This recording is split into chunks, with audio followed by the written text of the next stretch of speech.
Bienvenue dans ce recueil de témoignages véridiques, rassemblés de ceux qui ont travaillé dans l'obscurité, seuls avec leur peur. Ces 12 récits vous emmèneront à travers les nuits les plus sombres de la mémoire fashion, là où la réalité frôle l'inexplicable et où le mal rôde dans l'ombre des néons vacillants. Préparez-vous à découvrir ce qui se cache lorsque le monde civilisé s'endort et que les ténèbres prennent le contrôle mode. J'avais l'habitude de travailler comme gardien de sécurité pour un petit entrepôt situé dans la partie la plus décrépite de ma ville, là où les rues s'effacent lentement sous des couches de négligence et où les lampadaires clignotent comme des yeux malades. C'était un emploi de nuit, ce qui n'était pas idéal pour mon sommeil. Korn il payait vraiment bien comparé à Java contrat similaire. À cette époque de ma vie, l'argent justifiait les cauchemars. Bien que l'entrepôt lui-même ne fût pas très grand ni impressionnant de l'extérieur. Juste une boîte de béton gris aux fenêtres noircies par la poussière et la graisse industrielle. La compagnie qui le possédait vendait des articles technologiques de grande valeur, des prototypes encore confidentiels qui valaient plus que ce que je gagnerais à Divi. C'est pourquoi il était nécessaire de surveiller le bâtiment 24 hours sur 24, 7 jours sur 7, par des hommes comme moi, des hommes suffisamment désespérés pour accepter de veiller sur les ombres. Mon travail consistait apparemment à tâches simples. Regarder les écrans de surveillance qui couvraient chaque angle mort du bâtiment, marcher dans les couloirs avec une lampe torche dont la lumière jaunâtre semblait s'effacer contre l'obscurité oppressante, à très rarement remplir des rapports que personne ne lirait. Korn, cette simplicité était mensongère. Elle masquait une réalité plus profonde, plus ancienne, que je ne découvrirais que trop tard. Cette nuit-là, les dieux du ciel avaient déchaîné leur courroux sur la ville.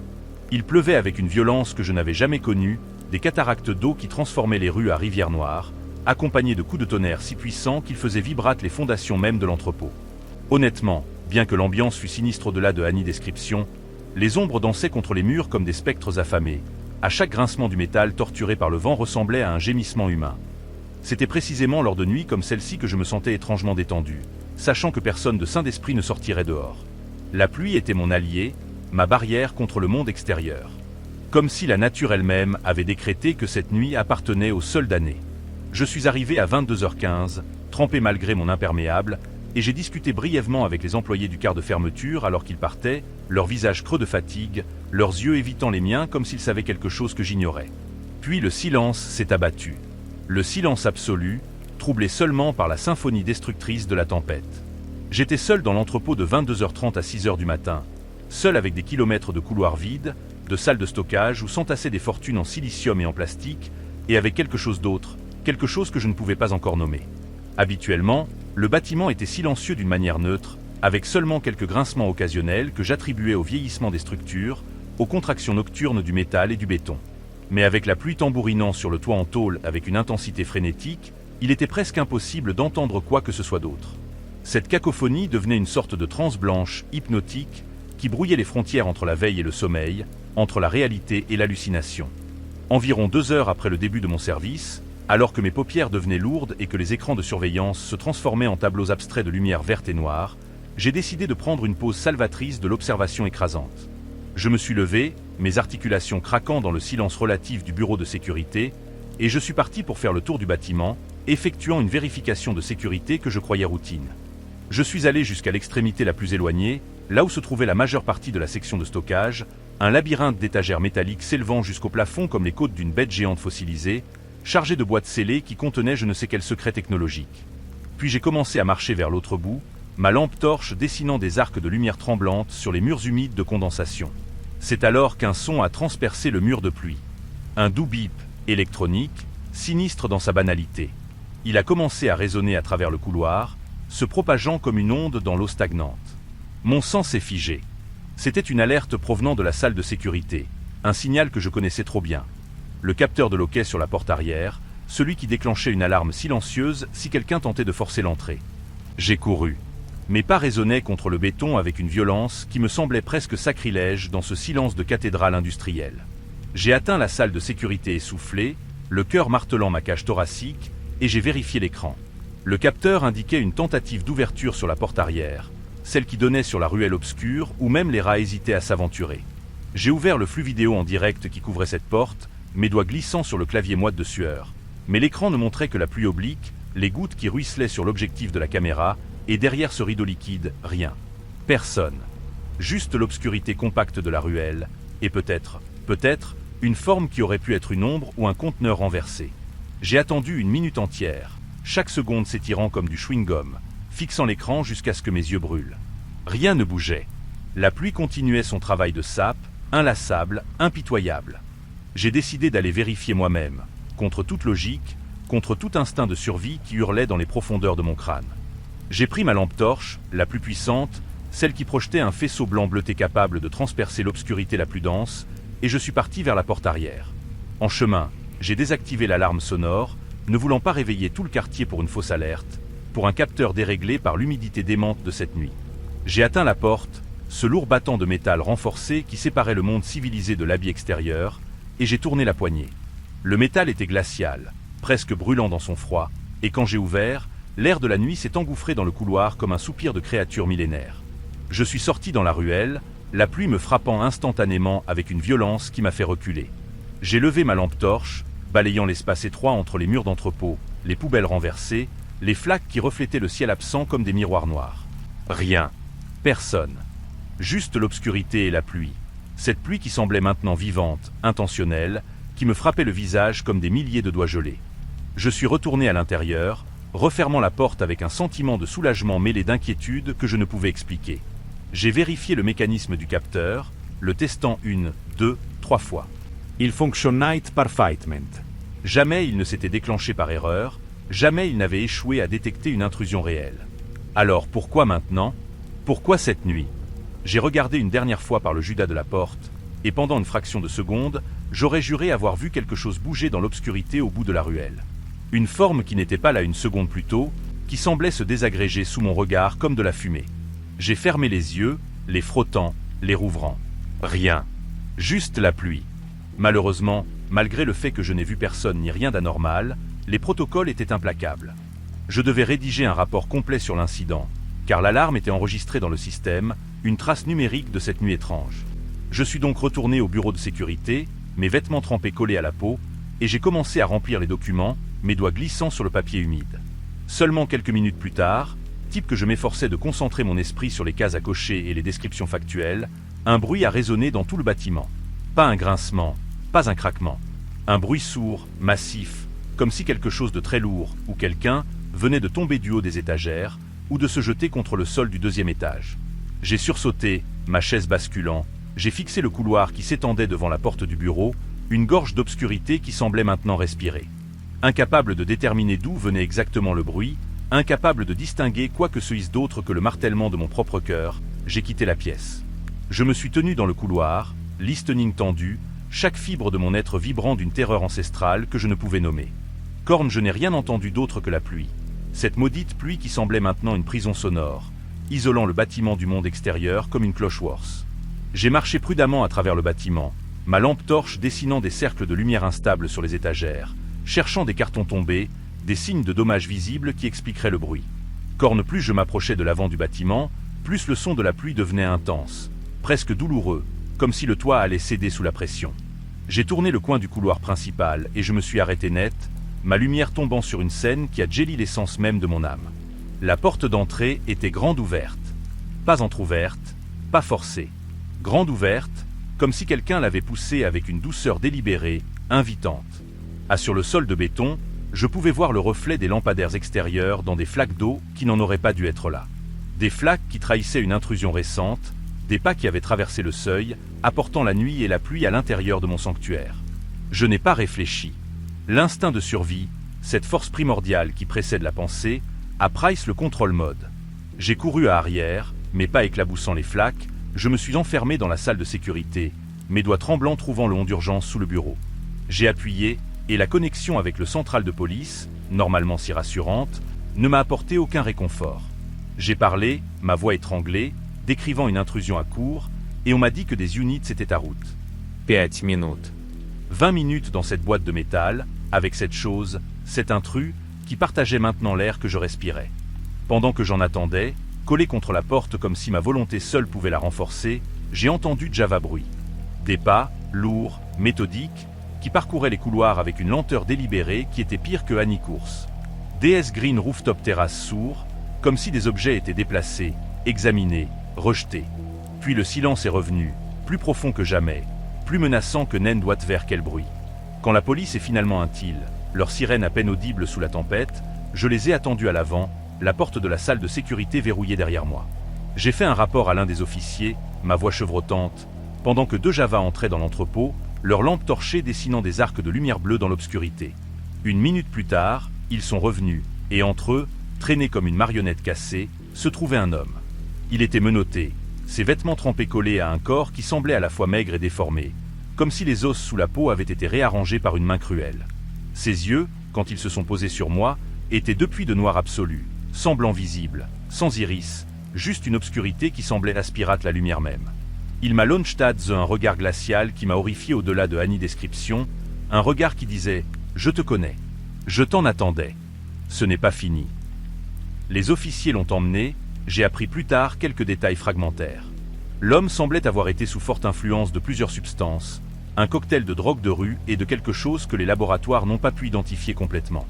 Il n'a donné aucune raison pour ses actes, aucune explication pour sa présence dans cet entrepôt, pour le marteau qu'il tenait dans ses mains gantées de sang séché, pour la façon dont il s'était caché derrière des cartons dans la zone de stockage, attendant, toujours attendant. Ce qu'il avait, elle, de faire reste un mystère qui hante mes nuits. Était-il un simple voleur, dérangé par les substances qui dévoraient son cerveau? Un agresseur cherchant une victime solitaire? Ou quelque chose de pire? Quelque chose que les mots humains ne peuvent d'escarcapentru? Le fait qu'il se cachait avec un marteau après s'être introduit de force, et qu'il était tellement intoxiqué qu'il aurait pu être capable de naine doigtver quelle atrocité, ne me donne aucun réconfort. Mais ce qui me terrifie vraiment, ce qui me réveille à hurlant des années plus tard, ce n'est pas le marteau, ce n'est pas l'homme lui-même. C'est ce que les caméras de surveillance ont révélé quand la police les a examinées le lendemain, à ce que l'Est ont montré à l'instant précis où le capteur de la porte arrière s'était déclenché. Type que je regardais tel. Croyant voir une ruelle vide, les enregistrements montraient clairement une silhouette debout dans la pluie, immobile, le visage tourné vers la caméra avec un sourire qui n'appartenait pas à un visage humain. À cette silhouette, quand elle s'est déplacée, n'a pas marché. Elle a glissé, comme si le sol lui-même la repoussait, se déplaçant contre le vent et la pluie avec une impossibilité own qui défiait Annie logique. Les enquêteurs n'ont jamais trouvé cette silhouette sur les enregistrements de la porte d'entrée. L'homme au marteau était arrivé par l'avant, c'était certain. Korn Tipke, ou quoi, avait déclenché le capteur arrière. Ah pourquoi, quand j'ai regardé par le Judas cette nuit-là, ai-je vu quelque chose qui s'est désagrégé sous mon regard? Heureusement, l'homme au marteau est toujours derrière les barreaux, condamné pour tentative de meurtre en intrusion avec Mick, bien que le procureur ait admis à privé qu'il ne comprenait pas vraiment ce qu'il avait prévu. À moi, je ne travaille plus de nuit dans cet entrepôt sinistre, je ne travaille plus de nuit du tout. J'ai quitté la sécurité, j'ai quitté la ville, j'ai essayé de quitter cette mémoire. Korn cette nuit conserve encore une sensation terrifiante sur moi, une empreinte indélébile dans les tissus de mon être. Surtout lors des nuits pluvieuses, quand je ne peux ni voir ni entendre mon environnement à travers le rideau d'eau qui transforme le monde à un brouillon indistinct. Ces types que je sens des yeux sur moi, que j'en entends des pas dans le couloir qui n'existe pas, que je vois des silhouettes qui se désagrègent quand je cligne des yeux. Et parfois, juste parfois, quand le tonnerre frappait avec une synchronisation parfaite, j'entends un doux bip électronique, le son d'un capteur qui s'active dans une pièce vide, me rappelant que quelque part, dans l'obscurité et la pluie, quelque chose m'attend encore. Quelque chose qui a le temps. Quelque chose qui a toujours eu le temps. La police a fermé l'affaire. L'entrepôt a été vendu, transformé à quelque chose d'autre, comme si le béton pouvait oublier ce qu'il avait vu. Korn Reed Mobile propriétaires ont signalé des anomalies dans les premiers mois. Des capteurs qui se déclenchent sans raison, des ombres sur les caméras qui n'ont pas de source, des employés qui démissionnent après avoir travaillé seuls de nuit, parlant de regards dans l'obscurité et de silhouettes qui glissent plutôt que marchent. Moi, je sais la bowling pair. Ou du moins, je sais qu'il y a une bowling pair au-delà de ce que la raison peut saisir. Cette nuit, quelque chose a été invoqué par la tempête, ou peut-être a-t-elle juste attendu que les conditions soient parfaites pour se manifester.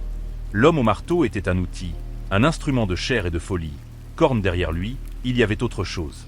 Quelque chose qui avait besoin d'un gardien pour ouvrir la porte, qui avait besoin de ma peur comme d'un catalyseur, qui avait besoin de cette nuit spécifique pour accomplir je ne sais quel dessein ancien. Et parfois, dans mes rêves les plus sombres, je revois cette silhouette par le Judas de la porte arrière. Korn dans le rêve, elle ne se désagrège pas quand je frotte mes yeux. Elle se rapproche. Elle franchit le seuil. Elle me sourit avec une bouche qui contient trop dedans, beaucoup trop dedans, en me disant d'une voix qui est à la fois le grincement du métal et le murmure de la pluie. Merci d'avoir ouvert la porte, gardien. Merci d'avoir laissé en terre le silence. C'est type que je me réveille, trempé de sueur, vérifiant compulsivement que ma porte est verrouillée, que mes fenêtres sont closes, que rien ne peut en taire. Corne dans ces moments de terreur lucide, je me souviens que cette nuit-là, dans l'entrepôt, la porte n'avait pas été forcée. Elle avait été ouverte. De l'intérieur. Comme si quelqu'un ou quelque chose avait déjà été là. Attendant Make dise que je réalise que je n'avais jamais été seul. Que le gardien était lui-même gardé. Que le silence, ce compagnon de mes nuits solitaires, n'était pas vide. Il était plein. Plein de choses qui attendant, patientes comme seules les choses anciennes peuvent l'être, que quelqu'un d'autre ouvre une porte, qu'il fasse un pas dans l'obscurité, qu'il devienne à son tour une ombre dans la pluie. Je ne sais pas si je crois aux fantômes, aux démons, aux entités interdimensionnelles. Je ne sais pas si c'est une bénédiction ou une malédiction. Corne, je sais que lorsque la pluie frappait mon toit maintenant, je n'en entends plus juste de l'eau. J'entends des doigts qui tambourinent. J'entends des pas qui glissent. J'entends le silence qui attend, toujours attend, que je baisse ma garde, que je regarde par la window, que je vois ce qui me regarde à retour. Ah, je sais, avec une certitude qui transcende la peur rationnelle, que cette chose, quelle qu'elle isse, n'a pas fini avec moi. Elle a Make dit trouver Java porte à ouvrir, Java gardien à visiter, Java nuit pluvieuse ou sévir. Corne, elle se souvient de moi. Elle se souvient de l'entrepôt. Et un jour, quand les conditions will be à nouveau parfaites, quand la pluie tombera avec la bonne violence, à que le tonnerre grondera avec la bonne fréquence, elle reviendra. Pas pour me tuer. La mort serait une libération trop douce. Elle reviendra pour me rappeler que je l'ai laissé en terre, que j'ai été son complice, que je suis marqué par le silence éternel de cette nuit où j'ai appris que certains gardiens ne protègent pas contre les intrus. Ils les invitent. Je suis officier dans notre département de police locale, un travail que j'avais choisi par vocation, par ce besoin maladif de protéger les Java qui m'en avait animé from my website l'enfance. Corne, rien dans l'académie, rien dans les années de patrouille routinière, rien dans les pires scénarios que mon imagination avait pu concevoir, ne m'avait préparé à cette nuit précise, à cet endroit précis, à cette rencontre qui a brisé quelque chose d'essentiel à moi et qui ne s'est jamais réparé. Les quarts de travail dans notre département changent constamment. Une rotation sadique conçue par des bureaucrates qui ne connaissent pas le sommeil. Nous travaillons 10 à 12 heures sur des horaires différents chaque semaine, parfois de nuit, suivi d'un lever tôt le matin, puis de nouveau de nuit, un cycle infernal qui broie les corps et les esprits. Ce jour-là, je travaillais de 22 heures à 10 heures du matin, un quart qui semblait interminable dès le début, et j'étais au bureau quand le répartiteur m'a informé d'un appel qui allait changer ma vie. Un groupe d'adolescents s'introduisait sur une propriété privée. Plus précisément, c'était un hôpital en périphérie de la ville, un bâtiment qui avait été abandonné depuis la dernière décennie et qui pourrissait sous les assauts du temps et de la nature. C'était un endroit commun où des groupes se réunissaient pour diverses activités illégales. Consommation de drogue, tags, parfois des rituels d'adolescents ennuyés qui jouaient avec des forces qu'ils ne comprenaient pas, et tout le département le savait. La plupart d'entre nous y étaient allés plusieurs fois auparavant, et chaque visite laissait une empreinte indélébile, une sensation de malaise que le soleil du jour ne parvenait pas à dissiper. C'était ma 4e fois là-bas, et j'étais sûr que ce serait un cas rapide et typique où je devrais entrer et soit escorter un groupe d'amis dehors, soit les regarder s'enfuir par les issues secondaires qu'ils connaissaient mieux que nous. J'étais fatigué, épuisé par cette succession de nuits blanches qui m'avait transformé en zombie ambulant, donc l'une ou l'autre option me convenait parfaitement. Honnêtement, je ne me souciais pas trop de les arrêter et de les inculper, de remplir des paperasses qui ne serviraient à rien. Je voulais juste qu'ils quittent la propriété, que je puisse cocher cette tâche sur ma liste et retourner à mon véhicule pour une autre heure de surveillance monotone. Quand je suis arrivé là-bas, l'hôpital se dressait contre le ciel nocturne comme une carcasse de baleine échouée, ses fenêtres brisées reflétant la lune avec une malveillance silencieuse. Mais ce n'est pas l'architecture délabrée qui a attiré mon attention. C'est ce que j'ai vu à l'intérieur, ou plutôt ce que j'ai cru voir, qui a fait battre mon cœur un peu plus vite. Une lampe torche brillait à travers les fenêtres du 2e étage, se déplaçant avec une vitesse qui défiait la physique humaine, traversant plusieurs fenêtres en quelques secondes comme si quelqu'un courait à travers les couloirs à une vitesse surhumaine, ou comme si la lumière elle-même était portée par quelque chose qui ne marchait pas mais glissait, volait, se téléportait d'un endroit à l'autre. Je suis sorti de mon véhicule, l'air nocturne soudainement glacial contre ma peau, et j'ai préparé ma lampe torche avec des gestes mécaniques que l'entraînement avait gravés dans ma mémoire musculaire. Puis je suis entré dans le bâtiment. La première chose que j'ai faite a été d'appeler, demandant à tout le monde de se montrer, utilisant cette voix d'autorité que nous apprenons à adopter, mais bien sûr, personne ne l'a fait. Le silence qui a suivi n'était pas le silence vide d'un bâtiment abandonné. C'était un silence chargé, dense, comme si l'air lui-même retenait son souffle en attendant que je fasse le prochain pas. J'ai écouté à l'entrée, espérant entendre des bruits qui me donneraient une idée de où chercher, mais c'était un silence de mort, suffisant pour me réveiller complètement et mettre mes nerfs à vif d'une façon que je n'avais jamais connue auparavant. J'ai gardé ma main droite sur l'étui de mon arme, le contact rassurant du métal et du polymère contre ma paume, Et j'ai pensé à cette peur légère mais persistante qui nous habite tous les officiers. Et si c'était un piège? Et si quelqu'un avait décidé qu'un policier seul dans un bâtiment abandonné faisait une cible trop tentante pour résister? Mais j'ai repoussé cette pensée et j'ai marché à travers le vieux couloir, mes pas résonnant contre le linoléum fissuré, montant l'escalier dont les marches grinçaient comme des os sous mon poids. C'est alors que j'ai atteint le sommet qu'un bruit sourd a résonné dans le bâtiment. Pas un grincement, pas un craquement normal de structure vieillissante. Un bruit sourd, massif, comme si quelque chose de très lourd venait de frapper un mur avec une force délibérée. Il venait définitivement du deuxième étage, de quelque part devant moi dans l'obscurité qui s'étendait comme une langue noire. Je suis entré dans le couloir et j'ai éclairé tout au bout avec ma lampe torche, le faisceau de lumière tremblant légèrement malgré ma volonté de le maintenir stable. Je n'ai vu personne. Pas d'ombre qui fuit, pas de reflet dans une vitre brisée, pas même un signe de présence récente.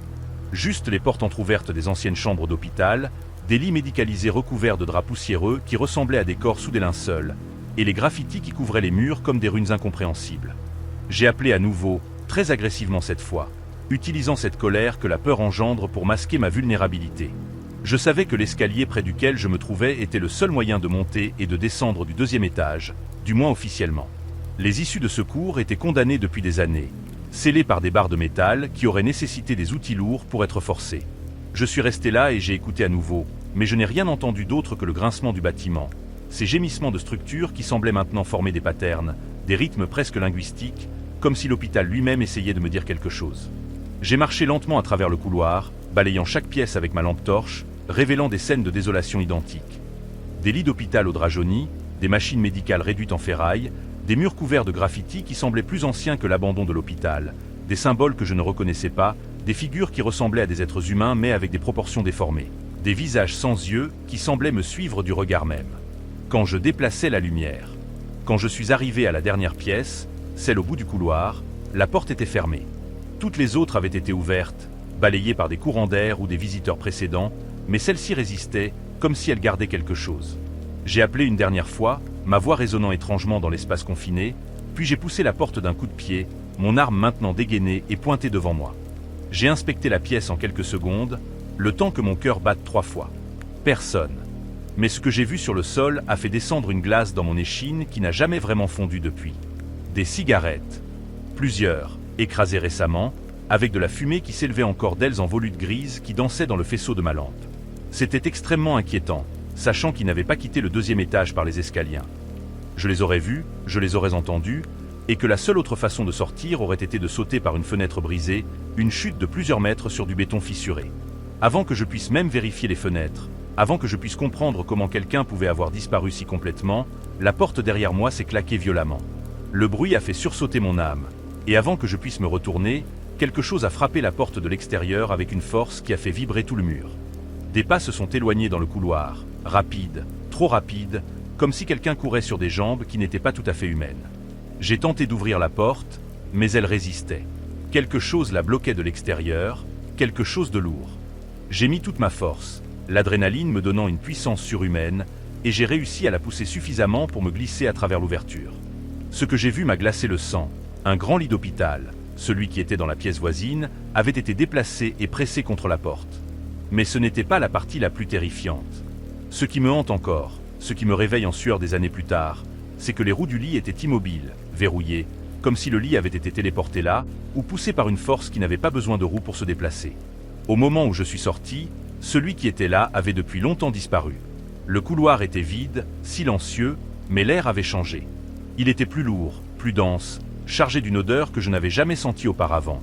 Quelque chose entre le désinfectant hospitalier rance et une odeur de pourriture humide, de chair qui se décompose dans l'obscurité depuis trop longtemps. Les renforts sont arrivés 20 minutes plus tard. Une éternité pendant laquelle je suis resté dans ce couloir, mon arme pointée vers l'obscurité, attendant que quelque chose revienne. Nous avons fait une investigation plus approfondie, vérifiant également avec celui qui avait initialement appelé, une voisine insomniaque qui avait vu des lumières à la fenêtre. Mais ce qu'elle nous a dit n'a fait qu'ajouter à l'horreur de cette nuit. Elle avait vu 2 adolescentes entrer dans l'hôpital, oui, mais elle avait aussi vu quelque chose d'autre. Une 3e silhouette, plus grande, qui les suivait à distance, qui ne marchait pas mais glissait le long des murs comme une ombre détachée de son propriétaire. Elle avait cru que c'était un 3e adolescent, mais quand elle a décrit la façon dont cette silhouette se déplaçait, nous avons tous senti un frisson nous parcourir. Ce qui était étrange, ce qui défiait toute logique, c'est qu'il n'y avait qu'un seul ensemble de pas clairs que j'avais entendu dans le couloir. Un seul. Et qu'une seule lampe torche à la fenêtre, se déplaçant avec cette vitesse impossible. Les cigarettes encore brûlantes montraient qu'ils étaient partis précipitamment, ce qui aurait pu être dû à mon arrivée. Mais alors pourquoi l'un d'eux serait-il resté derrière? Pourquoi cette pièce? Pourquoi cette porte? Pourquoi ce lit déplacé par une force que je ne pouvais expliquer? Le matin, alors que le soleil commençait à peine à percer les nuages gris de cette journée qui semblait déjà maudite, nous avons reçu un rapport d'une mère concernant son fils adolescent disparu. Puis, 1 heure plus tard, un rapport identique d'une autre mère concernant son fils adolescent.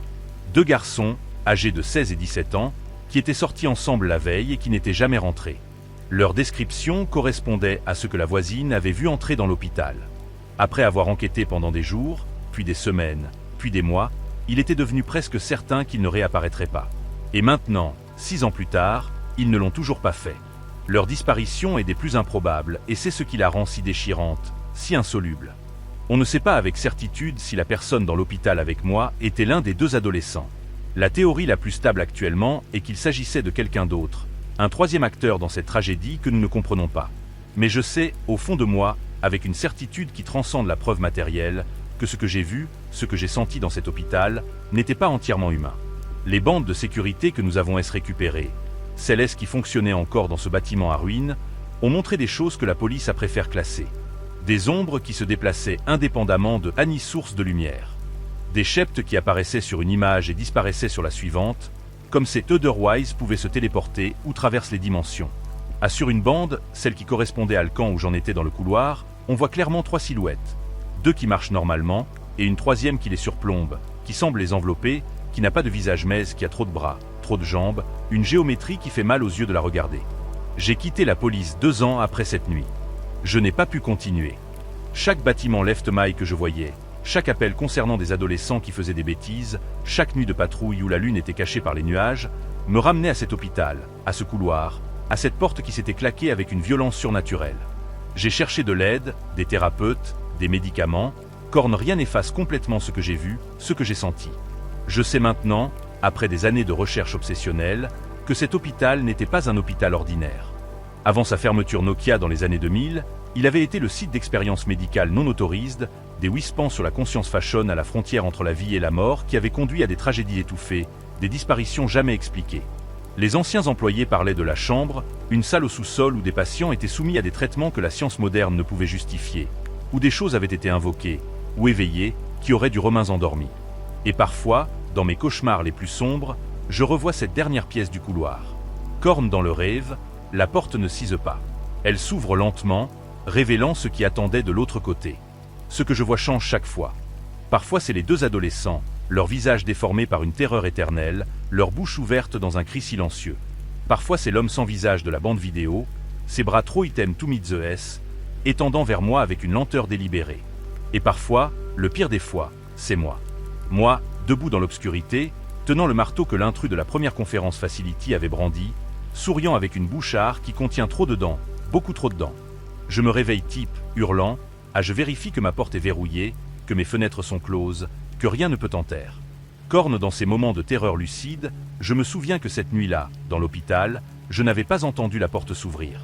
Je n'avais pas entendu le lit être déplacé. Le silence avait été total, absolu, comme si le temps lui-même s'était arrêté pendant que quelque chose accomplissait son dessein. Et je me demande, avec une terreur qui me consume lentement, si ce que j'ai vu dans la bande vidéo, cette 3e silhouette, n'était pas une entité qui cherchait des hôtes.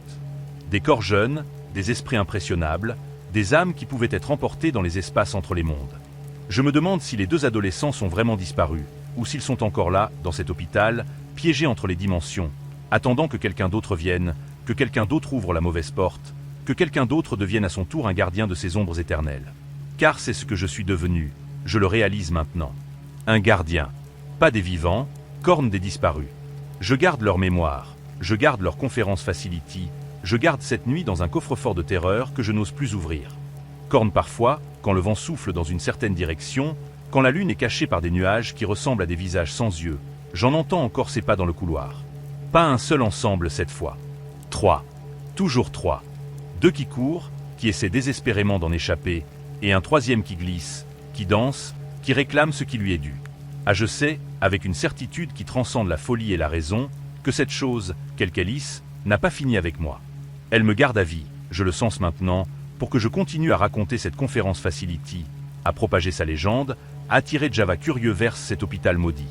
Chaque against que j'écris, chaque confession que je fais à des inconnus dans des groupes de soutien ou des forums en ligne est un appel. Une invitation. Une porte qui s'ouvre. Ne va pas à l'hôpital Left Mile de la périphérie. Ne cherche pas à comprendre ce qui est arrivé aux deux adolescents. Ne regarde pas les bandes vidéo que la police a classées. Car une fois que tu as vu ce qui se cache dans les ombres, une fois que tu as senti sa présence glisser contre la tienne dans un couloir noir, tu deviens à jamais lié à cet endroit. Tu deviens un gardien toi aussi. Et les gardiens ne protègent pas les vivants contre les morts. Ils s'assurent que les morts ne manquent jamais de compagnie. C'était une nuit d'hiver quand je me suis garé sur le parking de ma station-service, les flocons de neige tombant avec une densité qui effaçait déjà les contours du monde. Je travaillais le quart de nuit de 23 hours à 7 hours du matin, un créneau que j'avais accepté par nécessité, non par choix.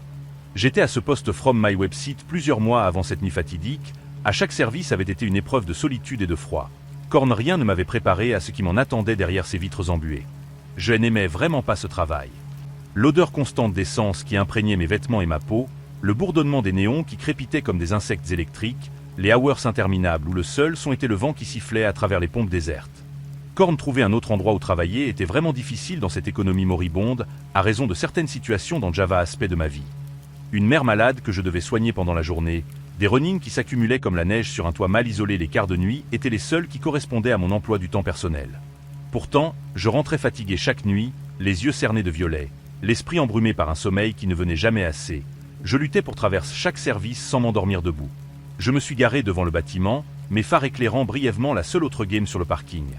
Celle de mon collègue du quart précédent, un homme silencieux du nom de Marcus qui ne me regardait jamais dans les yeux quand nous nous croisions. Cette nuit-là, il était parti plus vite que d'habitude, à peine avais-je posé le pied sur le sol jelly qu'il démarrait déjà, ses pneus crissant sur la neige fraîche, comme s'il ne pouvait pas s'en éloigner assez vite de cet endroit. Je suis entré dans la boutique, le chauffage artificiel m'accueillant avec une chaleur qui ne parvenait jamais à atteindre mes os. Pendant quelques minutes, il n'y avait eu que le silence et moi. Le silence de ces lieux art commerciaux la nuit, qui n'est pas vraiment du silence, corne une accumulation de petits bruits. Le ronronnement du congélateur à boissons, le tic-tac de l'horloge murale dont les aiguilles semblaient avancer par à-coups, le grincement occasionnel du toit sous le poids de la neige. Mon manager avait laissé un papier sur le bureau avec quelques tâches à accomplir. Nettoyer les toilettes, vérifier les niveaux d'essence, computer la caisse de départ. Corne Iswan le lisant, ce n'était pas si terrible. Je suppose que cela ne prendrait pas plus d'une camp au total pour accomplir all ces corvées. Donc j'ai décidé de retarder le plus possible, de m'étaler sur ces tâches comme on étale Uber sur du pain rassis, pour me sauver de tomber dans le sommeil une fois que je commencerai à être vraiment fatigué. Je me suis assis derrière le comptoir, la chaise à plastique moulée me moulant le dos avec une familiarité déprimante. AGS Orange mon Android. Les réseaux sociaux, les HTC sans fin, ces petites dopamines numériques qui font fit le temps sans le remplir. Quelque part autour de minuit, type que je scrollais mécaniquement à travers un flux d'images qui ne laissait aucune trace dans ma mémoire, une lumière a attiré mon attention. Des phares. Une game qui s'engageait sur le parking de la station. C'était un vieux SUV, de ces modèles des années 90 qui semblaient avoir été conçus pour survivre à une apocalypse nucléaire, couvert de neige et de sel, les pneus crissant sur le gravier jelly. Il s'est garé près d'une des pompes, le moteur toussant avant de s'éteindre. Bien sûr, avec la neige qui tombait dehors, la plupart des gens ne conduisaient pas. Corne avoir un client de temps à temps était normal, même à cette camp indu. Je suis retourné à mon mobile, défilant à travers des HTC de chats et de fels humains, ne prêtant pas beaucoup attention pendant probablement 10 minutes. Quand j'ai regardé de nouveau dehors, le SUV était toujours là. Les phares étaient éteints maintenant, et les portes étaient fermées. Il semblait stationner pour faire le plein, Corne cela faisait si longtemps. Trop longtemps pour Make dise remplir un réservoir, même dans ce froid glacial. Je me suis levé, une inquiétude vague qui s'installait dans mon estomac comme une pierre froide, je me suis approché de la window. J'ai regardé des deux côtés du bâtiment, Corne personne n'était dehors. Pas de silhouette près des pompes, pas de traces fraîches dans la neige qui recouvrait déjà le parking d'un manteau blanc immaculé. Si quelqu'un était resté dans leur mobile phone pendant 10 minutes avec le moteur éteint, il devait être gelé. C'était une nuit où le thermomètre avait plongé bien à dessous de zéro, où l'exposition de quelques minutes suffisait à engourdir les doigts, où la mort par hypothermie n'était qu'une ave jugement loin de la chaleur. Je suis devenu nerveux, cette inquiétude professionnelle qui se mêle à une peur plus ancienne, celle de trouver un corps, de devenir témoin d'une tragédie banale qui détruit des vies. J'ai fait plus attention pendant les prochaines minutes, attendant de voir un mouvement à travers les fenêtres sombres USUV, pour que quelqu'un remonte dans sa mobile phone apart, me laissant avec ma solitude rassurante. Mais il n'y avait rien. Let the Game semblait abandonné. Un tombeau de métal sur roue, figé dans la neige comme un monument à une disparition inexpliquée. Après quelques réflexions qui n'ont pas calmé mon anxiété, j'ai mis ma western, épaisse corne insuffisante contre ce froid mordant, à je suis orange dehors. Immédiatement, le vent m'a frappé avec une violence qui m'a fait reculer, me coupant le souffle. Il faisait bien trop froid pour que quiconque Is Dancing se véhicule avec le moteur éteint, ou même pour que quiconque Is dehors pendant plus de quelques minutes. J'ai couru vers le SUV, mes bottes s'enfonçant dans la neige jusqu'aux chevilles, et j'ai regardé autour. Rien. Pas d'empreinte, pas de traces de pas qui menaient vers ou from my website Let Mobile Phone, juste cette neige vierge qui semblait n'avoir jamais été perturbée. J'ai approché mon visage de la window U conducteur, protégeant mes yeux de la neige qui tombait à rafales obliques, et j'ai essayé de regarder à l'intérieur. Bonjour, il y a quelqu'un? Je vérifie juste si vous allez bien. J'ai appelé ma voix emportée par le vent presque immédiatement. Corne d'après ce que je pouvais voir, il n'y avait personne à l'intérieur. Les sièges étaient provides, le volant nu, pas de vapeur de souffle qui se condensait sur les vitres. Ce n'était pas exactement, facile à voir à travers le worse embué et la couche de neige, dont quelqu'un aurait pu être là, allongé sur la banquette arrière. Corne, j'étais presque sûr qu'il n'y avait personne. Maintenant encore plus confus, cette pierre d'inquiétude dans mon estomac devenue un rocher. Je suis reculé et j'ai regardé autour du parking vide de la station-service. La neige tombait s'étaillir maintenant que les limites du monde semblaient s'être rétrécies, que l'horizon avait été avalé par cette tempête blanche. Je commençais à marcher à arrière vers la boutique, le froid m'ayant pénétré jusqu'aux os malgré ma western, quand j'ai remarqué quelque chose qui n'aurait pas dû être là. Des empreintes de chaussures dans la neige. Otherwise menait USUV vers le bâtiment, mais pas vers l'entrée principale. Otherwise contournait le côté, disparaissant dans l'angle mort de la caméra de surveillance, là où la lumière des néons ne parvenait pas. Je me suis figé, regardant ces empreintes qui semblaient trop fraîches, trop définies pour avoir été faites il y a longtemps. Otherwise semblait venir de la mobile phone. Oui, mais il n'y avait aucune trace de pas qui s'éloignait. Comme si quelqu'un était orange USUV, avait marché jusqu'au bâtiment et avait disparu. À ce moment-là, j'en étais jelly, et pas seulement à cause de la température. Je ne voulais pas enquêter davantage sans me réchauffer, sans retrouver un semblant de rationalité dans cette chaleur artificielle qui me semblait soudainement précieuse au-delà de Tani à tant mesure. Je suis rentré à l'intérieur, mes doigts engourdis peinant à tourner la poignée de la porte, et j'ai allumé le petit chauffage électrique à côté du comptoir, mettant mes mains devant pour les réchauffer. La chaleur était insuffisante, toujours insuffisante. Cornell me permettait de penser, de respirer, de me convaincre que j'avais imaginé ces empreintes, que la fatigue et le froid avaient joué des tours à ma perception. Je n'étais à l'intérieur que pendant 30 secondes à 1 minute, à peine le temps que mes doigts retrouvent une couleur rosée, quand un bruit a résonné à travers le bâtiment. Un bruit sourd, venant de derrière moi, de la zone des réserves où personne n'en allait jamais, où s'entassaient les cartons de marchandises et les produits de nettoyage toxiques. J'ai sursauté, me retournant si vite que j'ai heurté le comptoir, et j'ai regardé dans cette obscurité qui semblait soudainement avoir épaissi, gagné du volume, comme si elle était devenue substance. Je n'ai vu rien, personne. Juste les étagères qui s'étendaient dans les profondeurs du bâtiment, leurs contours se perdant dans une pénombre que les néons du magazine ne parvenaient pas à dissiper. J'ai marché autour du comptoir, mais pas résonnant contre le linoléum avec une clarté qui me semblait dangereuse, exposée, et je me suis dirigé vers l'arrière. Sur le sol, là où le carrelage de la boutique cédait la place au béton brut des réserves, il y avait des flaques d'eau sale. De l'eau qui n'avait pas l'odeur chimique des produits de nettoyage, corne quelque chose de plus organique, de plus ancien, comme de la neige qui avait fondu des bottes de quelqu'un qui avait marché longtemps, très longtemps, dans le froid. Sentant un frisson me parcourir qui n'en avait rien à voir avec la température, j'ai continué à avancer. Le couloir des réserves était étroit, bordé d'étagères métalliques chargées de produits dont les étiquettes avaient jauni avec le temps, de cartons jamais ouverts qui semblaient contenir des secrets plutôt que des marchandises. En au fond, là où la lumière ne parvenait vraiment plus, j'ai vu quelque chose qui a fait arrêter mon cœur. Une silhouette, debout derrière l'une des étagères, dans l'obscurité si complète que seul le contour était visible, comme une découpe de papier noir sur un fond encore plus noir.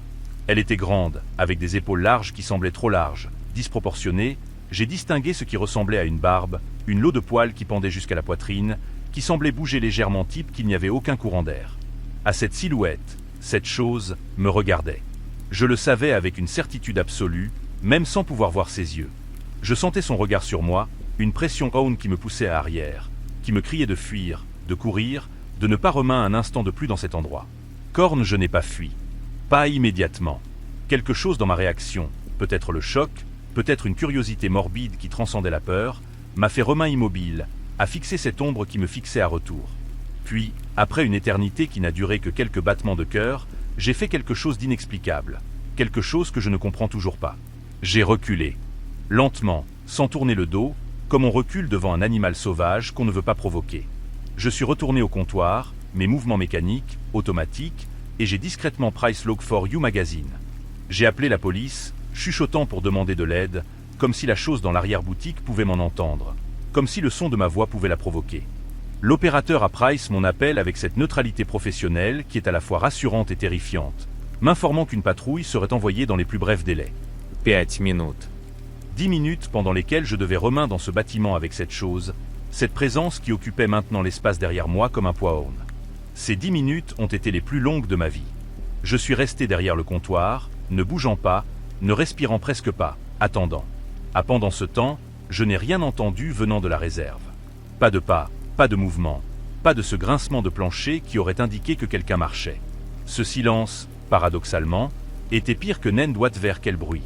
Il suggérait que la chose était toujours là, immobile, peut-être en train de m'observer à travers l'ouverture du couloir, peut-être en train de se rapprocher si lentement que je ne pouvais pas percevoir le mouvement. Quand les 2 policiers sont finalement arrivés, leur sirène à peine audible sous le vent et la neige, je les ai accueillis avec une gratitude qui ressemblait à de la délivrance. Je leur ai discrètement dit où j'en avais vu l'homme, pointant vers l'arrière-boutique avec un doigt qui tremblait si fort que je devais le cacher derrière mon dos.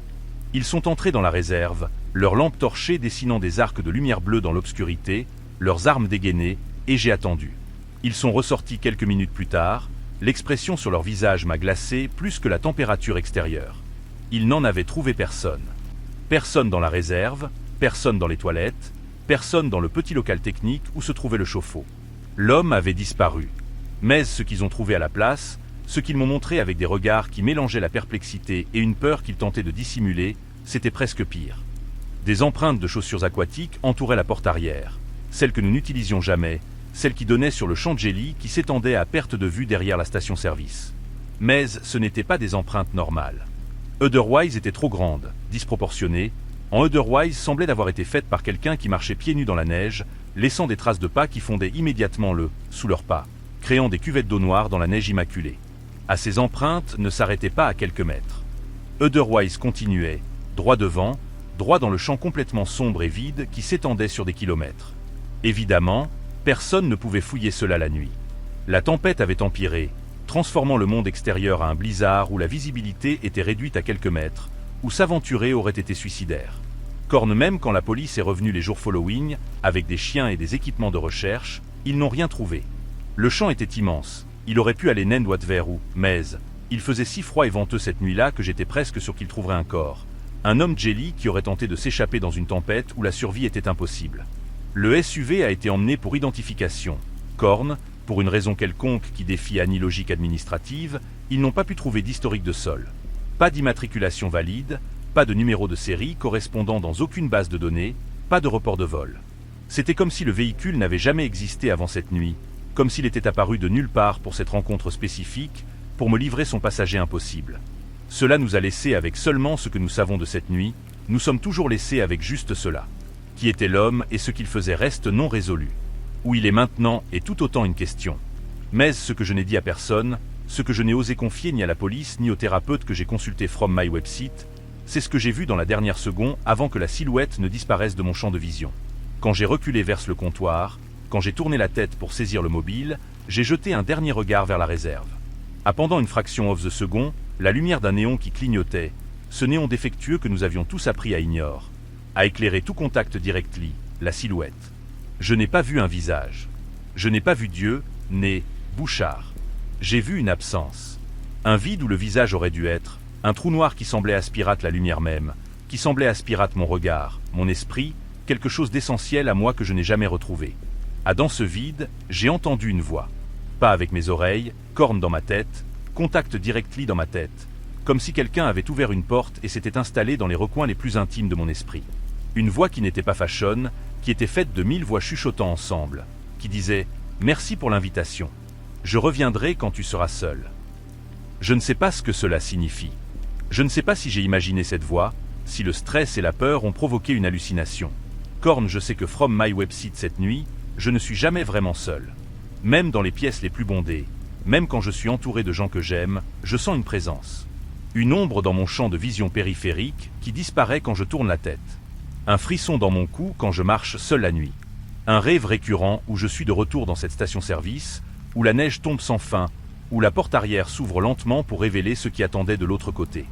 Et parfois, quand je regarde dans le miroir le matin, dans cette demi-lumière où les contours du monde sont encore flous, je vois quelque chose derrière moi. Une silhouette trop grande, avec des épaules trop larges, qui me regarde para-présented above mon épaule avec un visage qui n'est pas un visage. Et quand je me retourne à hurlant, il n'y a personne.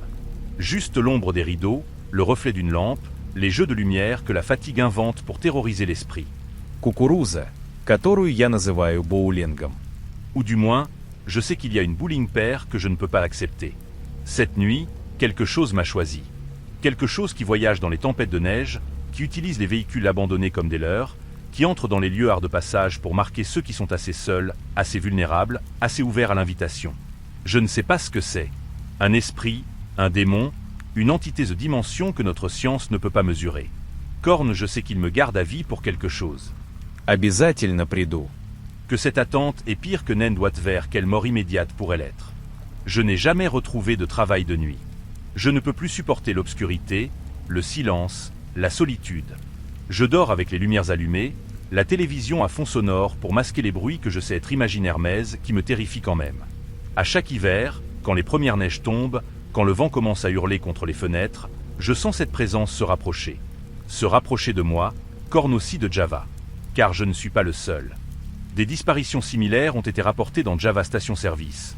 Java lieu ars de passage solitaire, Java nuit où la tempête efface les traces et où les caméras ne voient que la neige. Nous sommes des marques. Des gardiens involontaires d'une présence que nous ne comprenons pas.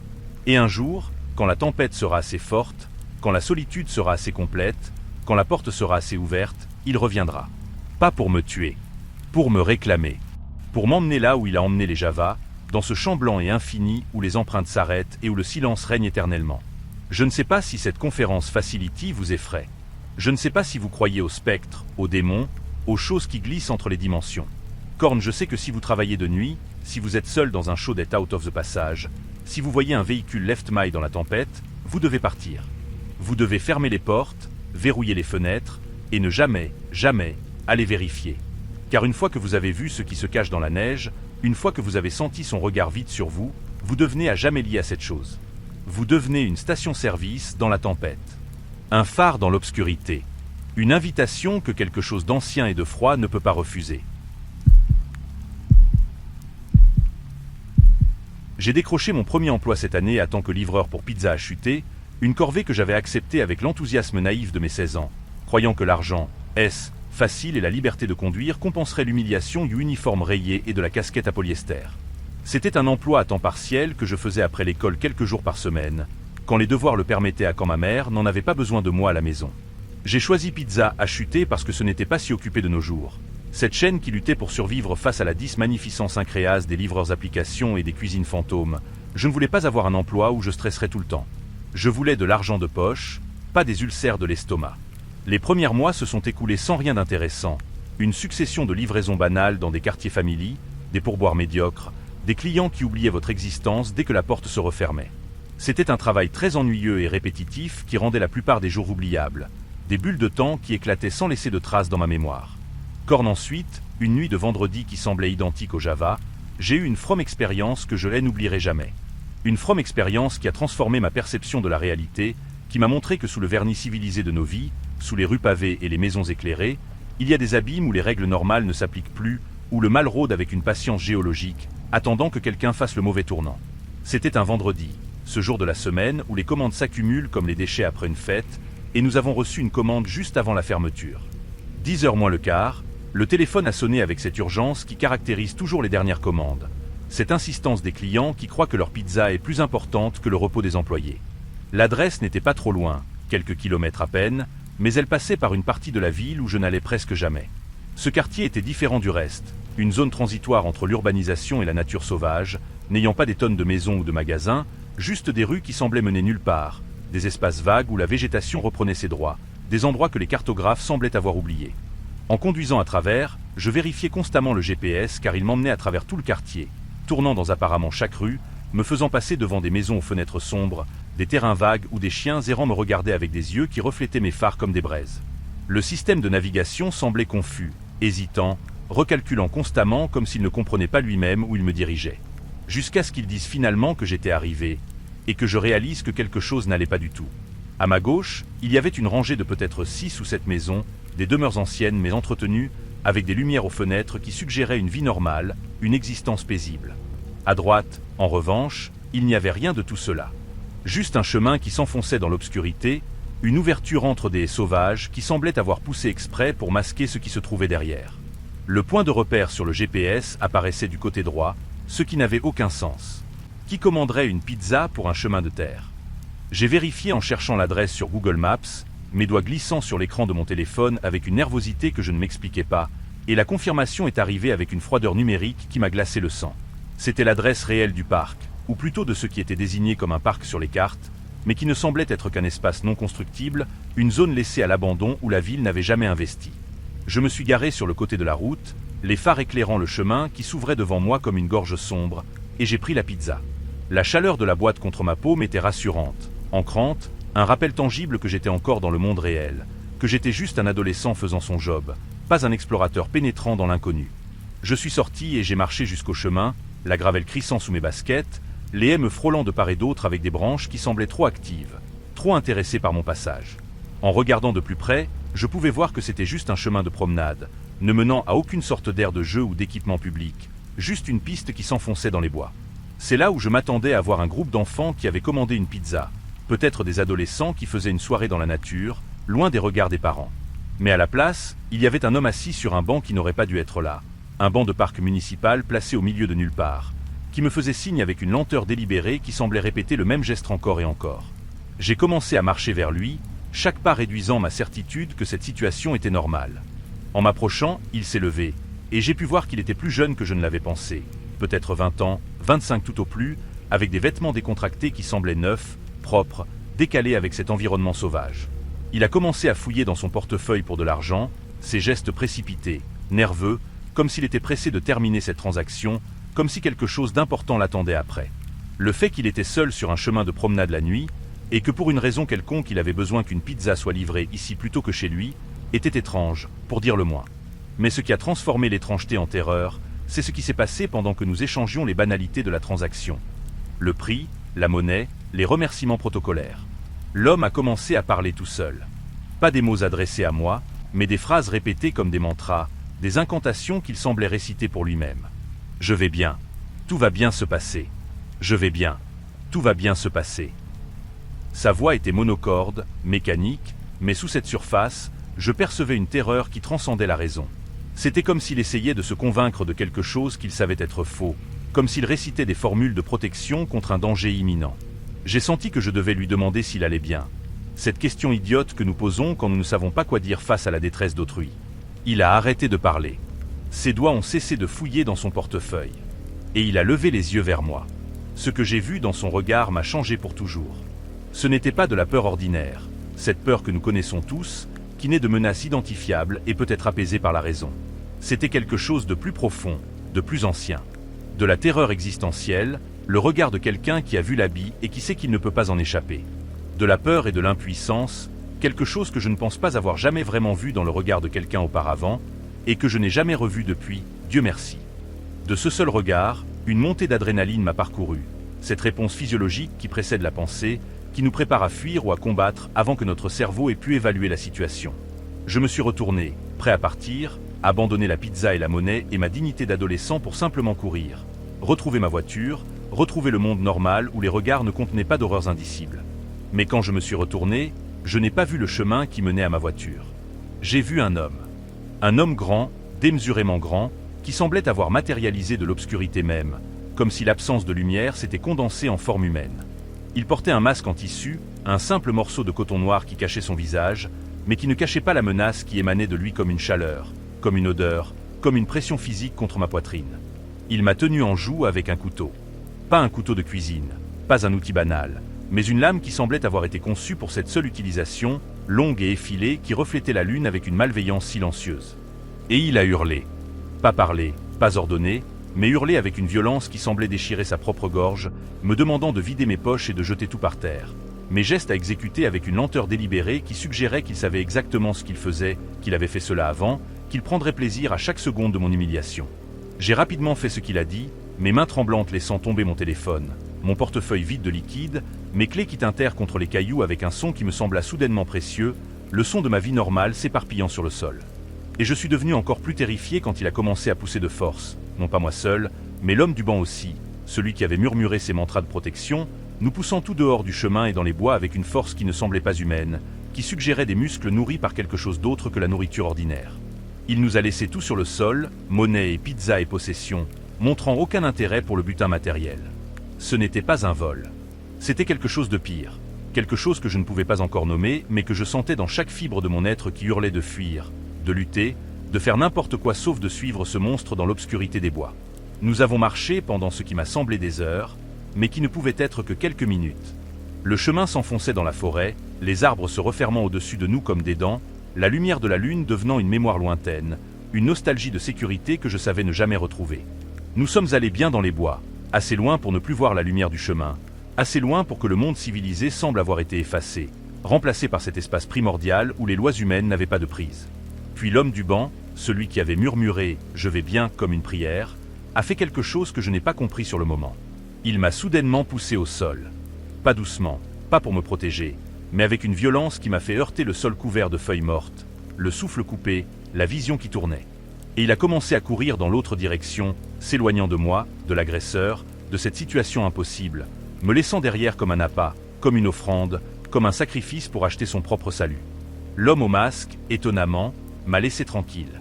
Il n'a pas baissé son couteau vers moi, n'a pas achevé ce que son complice avait commencé.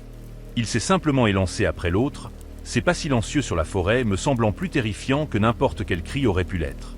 Je me suis rapidement relevé, les genoux tremblants, le cœur martelant une cadence de terreur pure, et j'ai couru en arrière vers le chemin, n'entendant ni ne voyant rien d'autre que les branches qui me giflaient, les racines qui me faisaient trébucher, la panique qui me donnait des ailes que je ne savais pas avoir. La police éteint-il seulement quelques minutes après que j'ai appelé, géolocalisant mon software LeftMy sur le chemin, me trouvant hystérique, incapable former des phrases cohérentes, répétant seulement « il y avait un homme, il y avait un autre homme, ils sont dans les bois ». Mais les deux hommes avaient disparu. Les chiens n'ont trouvé aucune trace, aucune empreinte dans la terre meuble de la forêt, aucun indice d'eux où ils avaient pu aller. Et d'après ce que je sais, ils le sont toujours. Jamais retrouvés, jamais identifiés, jamais expliqués. Je ne peux pas dire pourquoi l'autre victime m'a poussé. Je ne peux pas le condamner entièrement, car dans cette situation, l'instinct de survie produit des monstres de nous tous. C'était probablement un effort pour me laisser derrière afin qu'il puisse s'en échapper, utilisant ma jeunesse, ma vulnérabilité apparente, comme un atout dans une négociation désespérée avec la mort. Je ne lui attablais pas vraiment. Korn, c'était un geste bas, un geste qui révélait quelque chose de cassé à lui. Cela me fait me sentir légèrement moins désolé pour lui et pour tout ce qu'il a dû endurer par la suite. Car je sais, avec une certitude qui me réveille à sueur, qu'il a dû endurer quelque chose. L'homme au masque ne l'a pas laissé partir. Il l'a poursuivi. Il l'a rattrapé. À ce qui s'est Thing of the Past après, dans l'obscurité de ces bois où nous étions seuls, je n'ose pas d'imaginer. Ce que le ravisseur avait, elle, de faire reste inconnu. Le fait qu'il n'ait montré aucun intérêt pour mon portefeuille ou mes biens, qu'il ait laissé la pizza pourrir sur le chemin, qu'il ait choisi 2 victimes plutôt qu'une, tout cela suggère des motivations qui dépassent la criminalité ordinaire. Je me souviens de ses yeux, ce que j'ai pu voir d'eux à travers les trous du masque, et ils n'étaient pas muchatetions. Ils étaient calmes, méthodiques, anciens. Le regard de quelqu'un qui a fait cela maintes fois, qui le fera encore, qui considère ses actes comme nécessaires, comme sacrés, comme des steps dans un rituel que je ne comprends pas. Ironiquement, c'est l'égoïsme de l'autre victime qui m'a à la fois mis dans cette situation affreuse à sauver de celle-ci. Si nous étions restés ensemble, si nous avions tenté de résister ensemble, peut-être que l'homme au masque nous aurait tués tous les deux, efficacement, sans cette course-poursuite qui a permis mon évasion. Ou peut-être que nous aurions réussi à le maîtriser, 2 contre 1, la jeunesse et le désespoir contre le from expérience à la folie. Je ne saurai jamais. Ce que je sais, ce que j'ai découvert dans les années qui ont suivi, dans les whispans obsessionnels que j'ai menés quand la nuit devenait trop longue et que les cauchemars me tenaient éveillé, c'est que cette zone de la ville n'est pas normale. Java disparitions ont eu chaud d'être out là-bas, Java rencontres inexpliquées, Java livreurs, Java passants qui ont vu quelque chose qu'ils n'auraient pas dû voir. La police locale a un dossier qu'elle préfère ne pas ouvrir, des affaires classées sans résolution, des témoignages qu'elle considère comme des hallucinations ou des frasques d'adolescents. Mais il y a aussi des histoires plus anciennes, des légendes qui remontent avant la fondation de la ville, avant les routes pavées et les maisons éclairées. Des histoires de cultes qui se réunissaient dans ces bois, de rituels qui invoquaient des choses qui n'ont pas de nom dans aucune langue fashion, de sacrifices qui n'en étaient pas destinés à des dieux cornes à des entités qui existaient avant les dieux, qui attendront après leur disparition.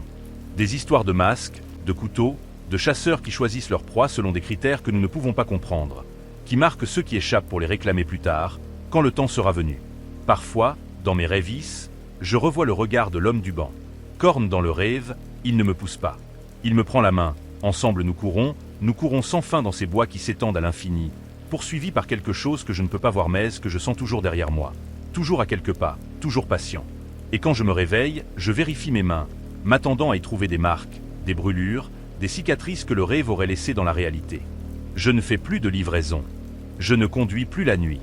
Je ne fuis plus devant cette zone de la ville, même à plein jour, même entouré de gens, même protégé par la lumière du soleil qui semble maintenant si fragile, si temporaire, si facilement éclipsée. J'ai déménagé, j'ai changé de ville, j'ai essayé de changer de vie. Corne certaines nuits, quand le vent souffle dans une certaine direction, quand les nuages couvrent la lune avec des cheptes qui ressemblent à des masques, je sens quelque chose. Une présence qui me rappelle que je n'ai pas échappé, que j'ai make 10 été repoussé, que mon tour viendra.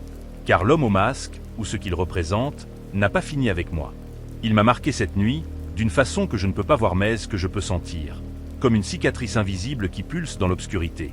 À quand les conditions où il bille à nouveau parfaites, quand je serai seul, quand la frontière entre le monde civilisé et l'habit sera assez mince, il reviendra.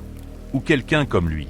Ou quelque chose qui porte son masque et son couteau mèze qui n'a jamais été humain.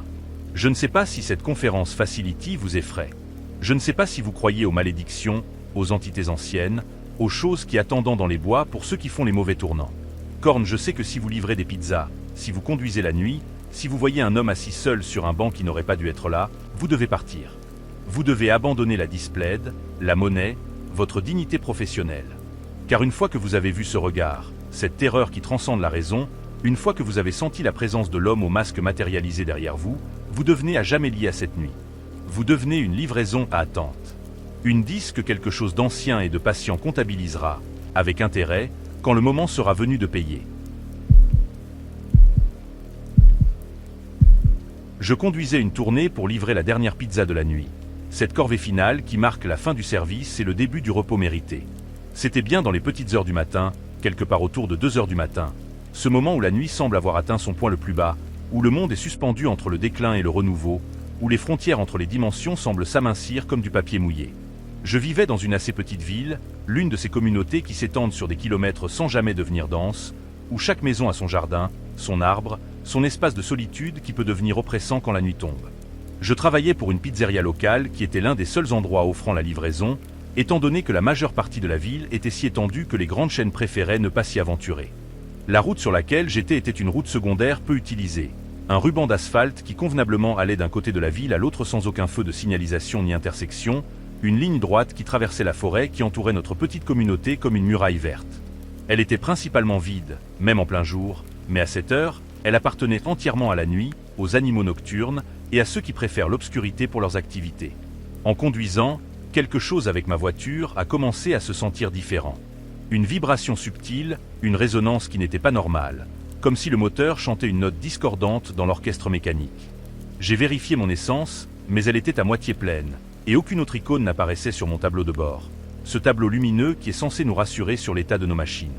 J'ai pensé que ce n'était rien, juste la fatigue qui jouait des tours à ma perception, et j'ai ignoré l'avertissement que mon corps tentait de me transmettre. Mais plus je descendais la route, plus ma voiture commençait à avoir du mal. Elle était cahoteuse, passant d'avant en arrière comme un animal blessé, comme si quelque chose s'était pris dans ses roues ou dans son moteur, quelque chose d'invisible mais d'oppressant. J'essayais de maintenir la vitesse, de continuer vers ma destination, vers la fin de cette nuit interminable, jusqu'à ce qu'elle cesse simplement d'accélérer. La voiture a roulé en avant par inertie, et j'ai lentement tourné sur le côté de la route, l'arrêtant à mi-chemin dans l'herbe haute qui bordait l'asphalte, avec une annoyance qui masquait mal une peur naissante. Avec cette annoyance qui grandissait, devenant de la colère contre cette machine qui me trahissait, j'ai regardé à nouveau mon tableau de bord alors que j'essayais de redémarrer la voiture. Les aiguilles se sont déplacées, les lumières ont clignoté, Mais le moteur n'a pas répondu. Pas un grondement, pas un hoquet, juste le silence de la défaillance mécanique. Je me suis frotté les yeux avec frustration, puis je suis calmement sorti, l'air nocturne s'engouffrant dans mes poumons avec une fraîcheur qui me sembla soudainement hostile. J'ai cherché des signes de dommage sur l'extérieur de la voiture, ces indices visibles qui expliqueraient la panne et me donneraient une cible pour ma colère. Je n'ai rien vu, pas de fuite d'huile, pas de pneus crevés, pas de débris accrochés sous la carrosserie. Mais c'était une voiture vraiment vieille, héritée de mon oncle décédé, et honnêtement, je ne savais même pas quoi chercher. La mécanique restait pour moi un mystère, une magie noire que je subissais sans la comprendre. Alors que j'étais là-bas, penché sur le capot ouvert qui révélait des entrailles métalliques que je ne pouvais pas interpréter, j'ai regardé plus loin sur la route. Je ne voyais rien d'autre que du brouillard. Ce brouillard qui s'était levé sans que je m'en aperçoive, qui transformait le monde en un espace clos, une bulle de gris et de noir où la perspective n'existait plus. Mais quand j'ai regardé en arrière, d'où je venais, j'ai vu une silhouette. Loin, très loin, debout de l'autre côté de la route, dans le brouillard qui semblait plus dense autour d'elle, comme si elle en était la source. Je n'ai pas pu distinguer de détails. Juste une forme humaine, immobile, qui semblait me regarder. Ou qui regardait dans ma direction, ce qui n'est pas la même chose, mais qui suffit à glacer le sang. Je suis remonté dans ma voiture avec une précipitation que je tentais de rationaliser, claquant la portière avec une violence qui fit résonner le métal creux, et j'ai appelé l'un de mes collègues qui était aussi un ami, un garçon du nom de Tyler qui travaillait le quart de jour et qui habitait à quelques kilomètres de là. Je lui ai demandé s'il pouvait me faire une faveur et venir me chercher, adoptant cette désinvolture que nous affectons quand nous ne voulons pas admettre que nous avons peur. Il a accepté, bien que ce ne serait pas avant 30 minutes, le temps qu'il s'habille, qu'il prépare sa voiture, qu'il traverse cette nuit qui semblait soudainement hostile. Je l'ai remercié, puis j'ai appelé le client pour les informer de ma situation et m'excuser du désagrément. Ils ont été étrangement gentils à ce sujet, presque trop gentils, comme s'ils savaient quelque chose, comme s'ils attendaient cet appel, comme s'ils faisaient partie d'une mise en scène dont je ne comprenais pas les règles. Tout ce qu'il me restait à faire était d'attendre. 30 minutes. 30 minutes dans cette voiture morte, sur cette route déserte, dans ce brouillard qui semblait s'épaissir de minute en minute. Après une seconde, j'ai me souvenu de cette silhouette que j'avais vue, cette forme dans le gris, et j'ai vérifié mes rétroviseurs avec une nervosité que je ne pouvais plus dissimuler. Je n'ai vu personne. Pas de silhouette qui approchait, pas de mouvement dans le brouillard, juste cette immobilité grise qui semblait maintenant oppressante, qui semblait me garder prisonnier plus sûrement que n'importe quelle cage. Je me suis rallongé, essayant de trouver une position confortable dans ce siège qui n'avait jamais été conçu pour le repos, et j'ai ouvert la boîte de pizza. La chaleur s'en était déjà échappée, mais l'odeur de la nourriture était rassurante, ancrante, un rappel que le monde normal existait encore quelque part, au-delà de ce brouillard, au-delà de cette nuit. J'ai pris une part pour moi-même, mangeant mécaniquement sans goûter, les yeux fixés sur les rétroviseurs, sur les fenêtres, sur chaque angle mort où quelque chose pourrait se matérialiser. Avec le temps, une sensation étrange a continué à grandir en moi. Une tension qui n'avait pas de nom précis, mais qui me faisait dresser les poils sur les bras, qui me faisait surveiller mon propre souffle comme s'il pourrait attirer l'attention de quelque chose. Être sur cette route vide avec une vision très limitée, cette claustrophobie atmosphérique où le monde semblait avoir été réduit à quelques mètres de gris, commençait à me faire peur d'une façon irrationnelle, d'une façon qui transcendait la peur normale du danger pour toucher à quelque chose de plus ancien, de plus profond. Je ne pouvais voir que quelques pieds dans la forêt avant qu'il n'y ait une obscurité complète, cette noirceur qui semblait avoir une substance, une intention. Et le brouillard sur la route semblait de plus en plus dense, de plus en plus actif, comme s'il se nourrissait de ma peur, comme s'il grandissait à mesure que je paniquais. J'ai attendu 20 minutes, 25, gardant les yeux ouverts tout le temps, luttant contre la lourdeur des paupières, vérifiant constamment les miroirs pour voir si la silhouette s'était rapprochée. Puis j'ai entendu quelque chose. Des pas qui se rapprochaient, devenant de plus en plus perceptibles à mesure que le son traversait le brouillard, venant de l'obscurité à l'intérieur de la forêt. Pas des pas sur la route, mais dans les bois, dans cet espace que je ne pouvais pas voir, que je ne pouvais pas surveiller. J'ai fixé l'endroit d'où le son semblait venir, voyant le brouillard se déplacer légèrement, se déchirer, révéler une forme qui s'approchait. Un homme est apparu près de l'un des arbres. Il marchait directement vers ma voiture avec une détermination qui me sembla soudainement terrifiante, comme s'il savait exactement où j'étais, comme s'il m'avait attendu, comme s'il avait été envoyé. Il a frappé à ma fenêtre, 3 coups secs qui résonnèrent dans le silence comme des coups de feu étouffés, puis il s'est penché pour me regarder avec un sourire qui n'appartenait pas à un visage humain. Un sourire trop large, trop fixe, qui ne touchait pas ses yeux qui restaient vides, glacés, anciens. Désolé, je ne peux pas baisser la fenêtre. J'ai dit à travers le verre, ma voix tremblante, ne sachant pas vraiment quoi d'autre dire, cherchant des règles de politesse dans une situation qui les avait toutes abolies. L'homme n'a rien dit. Pas un mot, pas un geste de reconnaissance. Il a simplement essayé la poignée de la porte, calmement, comme s'il testait une hypothèse, comme s'il savait que la porte serait verrouillée mais devait vérifier par principe. Puis il a fait le tour de la voiture. Pas vite, pas en courant, mais avec cette lenteur délibérée qui est pire que toute urgence, qui suggère une confiance absolue dans l'issue finale. Il s'est arrêté près du coffre, et dans le rétroviseur, je l'ai vu se pencher, disparaissant partiellement de ma vue, comme s'il cherchait quelque chose, ou comme s'il se préparait. Et quand il s'est redressé, j'ai vu quelque chose dans ses mains. Quelque chose de métallique qui reflétait la lumière de la lune filtrée par le brouillard avec une malveillance silencieuse. C'est juste à ce moment que des phares sont apparus à travers le brouillard. Les phares de la voiture de Tyler, qui approchait avec une lenteur prudente, qui se frayait un chemin à travers ce gris oppressant. L'homme a regardé, et pour la première fois, j'ai vu quelque chose changer dans son expression. Pas de la peur, pas de la surprise, mais une sorte de déception, de frustration contrôlée, comme un enfant qui voit un bonbon lui échapper. Puis il a couru. Pas vers la forêt, pas en retrait, mais vers l'avant, disparaissant dans le brouillard avec une vitesse qui ne semblait pas humaine, qui suggérait des muscles et des réflexes nourris par autre chose que la nourriture ordinaire. Tyler semblait avoir remarqué l'homme aussi, car il était très prudent en approchant ma voiture, klaxonnant légèrement, gardant ses phares braqués sur l'endroit où la silhouette avait disparu. Nous avons fini par laisser ma voiture derrière nous, et c'est dans le trajet de retour, alors que le brouillard commençait enfin à se dissiper, qu'il m'a dit ce que l'homme tenait dans ses mains avant de courir. Un pistolet. Pas un couteau, pas un outil de menace, mais une arme à feu, quelque chose qui aurait pu me tuer à travers le verre, qui aurait pu forcer l'entrée de la voiture, qui transformait cette rencontre de terrifiante en mortelle. Nous avons appelé la police, et une dépanneuse a récupéré ma voiture le lendemain matin. L'inspection a révélé quelque chose d'impossible. Le compteur d'essence était bloqué au milieu, affichant un réservoir à moitié plein, mais le réservoir était en fait vide, complètement vide, comme si quelque chose avait drainé l'essence sans laisser de traces, comme si la voiture s'était arrêtée non par défaillance mécanique mais par intervention surnaturelle. Et concernant l'homme, il n'y a eu aucune nouvelle. Aucune identification, aucune arrestation, aucune explication pour sa présence sur cette route déserte à 7 heures indues, armé et prêt à tuer. Je ne sais pas ce qu'il essayait de faire. Je ne sais pas pourquoi il a couru quand Tyler est arrivé. Pourquoi il n'a pas simplement attendre que la voiture s'arrête. Pourquoi il a choisi cette nuit, cette route, cette victime. Mais je sais, avec une certitude qui me réveille en sueur des années plus tard, que si Tyler n'était pas arrivé quand il l'a fait, je ne serais plus là. Ou pire, je serais quelque part dans ces bois, dans ce brouillard, avec une balle dans le crâne ou pire encore, avec cette expression vide que j'avais vue dans les yeux de l'homme. Cette absence d'humanité qui suggérait que ce qu'il faisait n'était pas personnel, n'était pas criminel au sens ordinaire, mais rituel, nécessaire, sacré dans une religion que je ne comprends pas. Ce que j'ai découvert depuis, dans les recherches obsessionnelles que je mène quand l'insomnie me tient éveillé, c'est que cette route n'est pas normale. D'autres ont disparu là-bas, d'autres ont vu des silhouettes dans le brouillard, d'autres ont connu des pannes inexplicables qui les ont laissés vulnérables, exposés, à la merci de ceux qui connaissent ces phénomènes et qui les utilisent. La police locale a des dossiers qu'elle ne veut pas ouvrir, des affaires de disparition non résolues, de corps retrouvés dans des conditions qui défient l'explication rationnelle. Et il y a des histoires plus anciennes, des légendes qui remontent aux premiers colons, aux premiers habitants de cette terre qui connaissaient ces bois sous un autre nom. Des histoires de chasseurs de brouillard, d'entités qui ne sont pas tout à fait humaines, qui se nourrissent de la peur et de la solitude, qui peuvent faire arrêter les machines, qui peuvent apparaître et disparaître dans cette brume qui semble leur appartenir.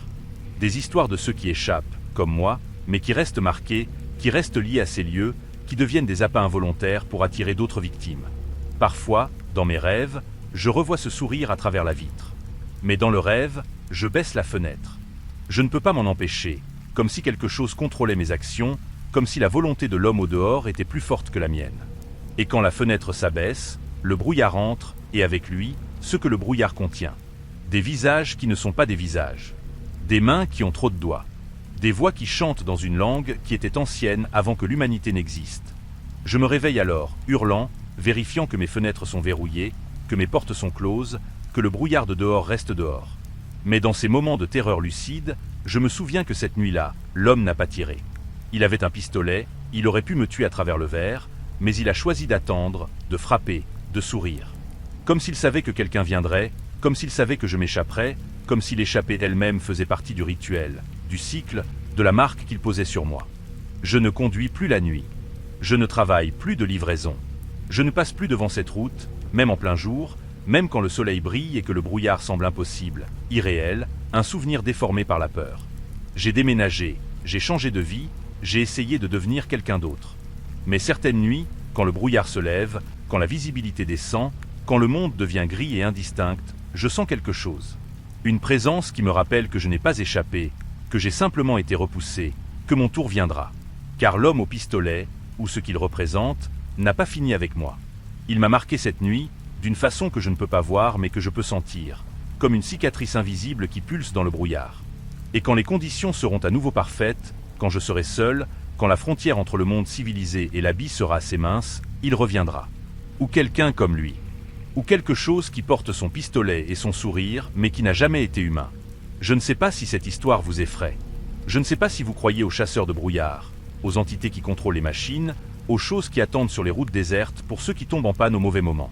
Mais je sais que si vous conduisez la nuit, si vous voyez une silhouette dans le brouillard, si votre voiture commence à vibrer d'une façon anormale, vous devez partir. Vous devez courir, abandonner le véhicule, marcher si nécessaire, ne jamais rester seul dans cette grisaille qui semble vivante.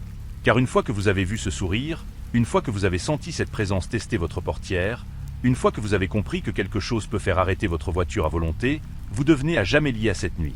Vous devenez une proie en attente. Une dette que quelque chose d'ancien et de patient comptabilisera, avec intérêt, quand le moment sera venu de payer.